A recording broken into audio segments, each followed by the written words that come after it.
America, the land of the free, home of the brave. A nation built on the ideals of liberty, justice, and the pursuit of happiness. From the soaring heights of the bald eagle to the enduring symbol of the Statue of Liberty, these icons represent the core values that have shaped this great country. Apple pie, baseball, and the impending doom of wokeism, these quintessentially American symbols now share the stage with a new, contentious player. The term wokeism has become a lightning rod for debates, stirring emotions and dividing opinions across the nation. Okay, maybe not quite yet, but there's a growing chorus, a symphony of worried whispers, claiming this woke wave is about to crash the whole system. Conversations in coffee shops, whispers in boardrooms, and debates in living rooms all echo the same concern. Is this cultural shift a threat to our way of life? Is it all just hyperbole from your grumpy uncle who still misses the 80s? Or is there a deeper, more profound shift happening beneath the surface? The nostalgia for simpler times often clouds our judgment, but it's worth examining whether these fears are rooted in reality or simply a resistance to change. Or is there something to this fear of a woke apocalypse? Are we witnessing the unraveling of societal norms, or is this just another chapter in America's ongoing evolution? The anxiety is palpable, but so is the potential for growth and understanding. Buckle up, because we're diving headfirst into this cultural hurricane. Just like preparing for a storm, we need to brace ourselves for the impact of these societal changes. Understanding the forces at play is crucial to navigating this turbulent period. We're talking about the erosion of free speech, a fundamental right that has been the cornerstone of American democracy. The debate over what constitutes free speech and what crosses the line into hate speech is more heated than ever. The chilling effect of cancel culture, where individuals and ideas are swiftly judged and often condemned without due process, is another contentious issue. Social media has amplified these voices, creating a digital battleground where reputations can be destroyed in an instant. And the creeping tendrils of government overreach, where the balance between security and freedom is constantly being tested. The role of government in regulating speech, behavior, and even thought is a slippery slope that many fear could lead to authoritarianism. Is this the end of America as we know it? Or is it the beginning of a new chapter, one where we redefine what it means to be American in the 21st century? The challenges are immense, but so are the opportunities for growth and renewal. Let's unpack this, shall we? Together, we'll explore the complexities of wokeism, its impact on our society, and what it means for the future of America. Join us as we delve into this critical conversation, seeking to understand and navigate the cultural currents shaping our world today. Remember the Roman Empire? Yeah, those guys. Togas, gladiators, plumbing that still works better than yours. They were the undisputed heavyweight champions of the world, until they weren't. History loves a good rise and fall story, and Rome's is practically a cautionary tale etched in stone, literally if you visit the ruins. Internal decay, moral decline, overspending, you name it, they did it.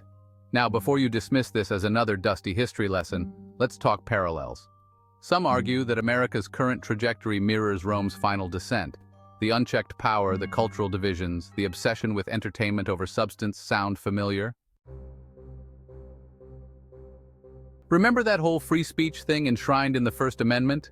Well, these days it feels like it comes with an asterisk, a footnote, a whole terms and conditions document nobody read. Enter cancel culture.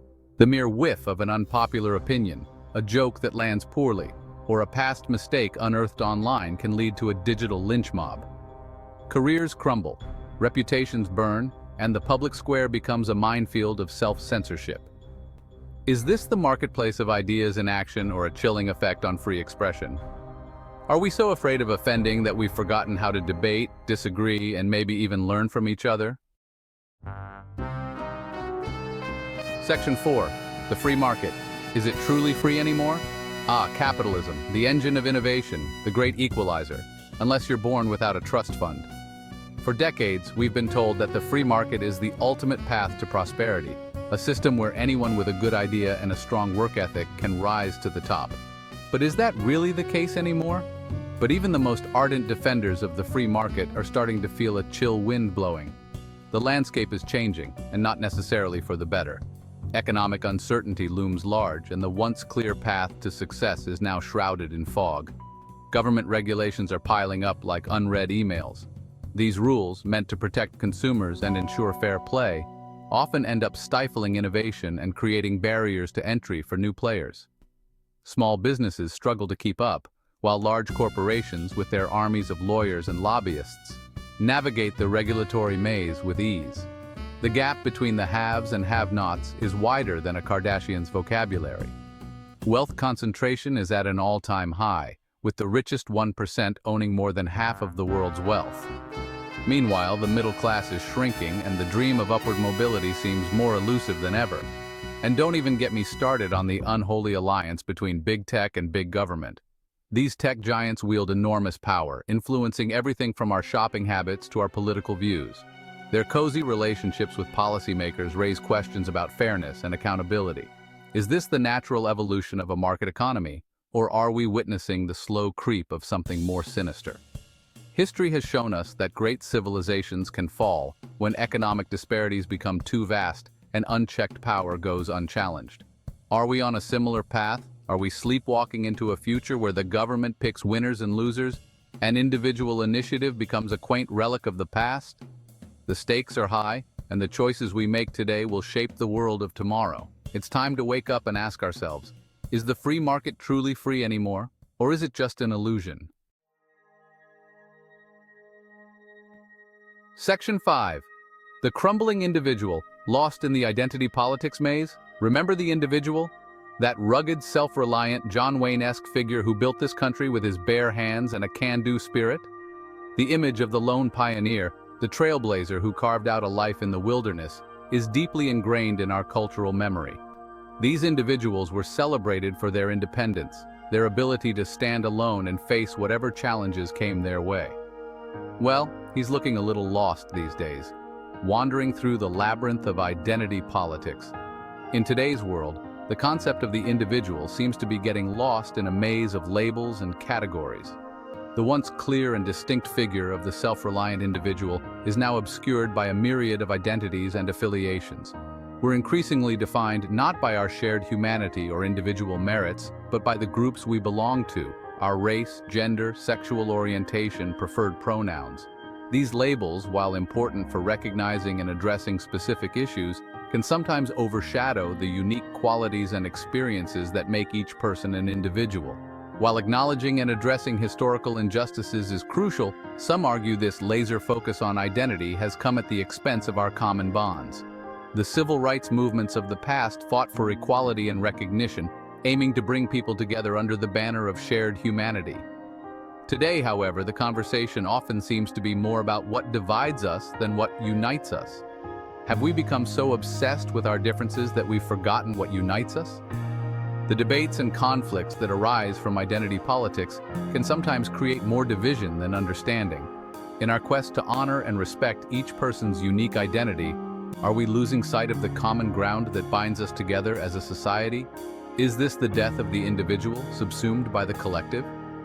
As we navigate this complex landscape, it's worth asking whether we can find a balance. Can we celebrate and respect individual identities while also fostering a sense of unity and shared purpose?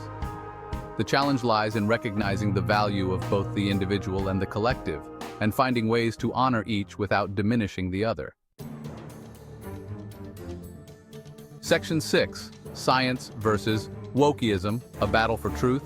Science, that bastion of reason, logic, and evidence-based inquiry, is facing an unexpected challenger, wokeism. From questioning biological realities to promoting alternative facts, there's a growing distrust of established knowledge. The internet, while a powerful tool for information sharing, has also become a breeding ground for misinformation and echo chambers. Conspiracy theories flourish, experts are dismissed, and feelings often trump facts. Are we witnessing the dawn of a post-truth era where objective reality is up for grabs? Can science and reason prevail in a world increasingly driven by emotion and ideology? Section 7. Your stuff, their rules.